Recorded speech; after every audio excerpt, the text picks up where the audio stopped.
Nahid রানাকে NOC দেবে কিনা। ধরেন 3টা ওয়ানডে খেলে আসলো, 3টা ওয়ানডে খেলে আসার পর অস্ট্রেলিয়াতে যাওয়ার আগে বাংলাদেশ ক্রিকেট বোর্ড এনওসি দেবে কি দেবে না সেটারও কিন্তু একটা আশঙ্কা থেকে যায়। মাঝখানের সময়টা নাহিদ রানার জন্য রেস্টিং পিরিয়ড হিসেবেও কাজ হতে পারে। আবার এমনও হতে পারে নাহিদ রানা যদি টি-20 সিরিজটা খেলেন জিম্বাবুয়ের সঙ্গে, সেটাও কিন্তু হতে পারে। টি-20 ম্যাচগুলো আছে 15, 17 এবং 19 তারিখ। সো এই যে মাঝখানের সময়টা আপনি যদি চিন্তা করে দেখেন, যে সমস্ত প্লেয়াররা আসলে 2 ফরম্যাটের ক্রিকেটটার জন্যই বাংলাদেশ ক্রিকেট বোর্ডের দ্বারা বিবেচিত হতে পারেন, এই সমস্ত প্লেয়ারদের কিন্তু 19 তারিখ পর্যন্ত আসলে কোনো স্কেডিউল নাই।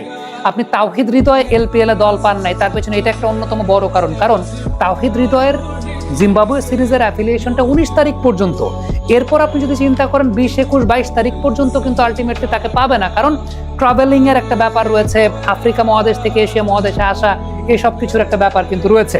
সো সেই জায়গাটা থেকে চিন্তা করলে আলটিমেটলি কিন্তু বাংলাদেশের অনেক প্লেয়ারকেই এই এলপিএল এবার নেওয়া হয় না।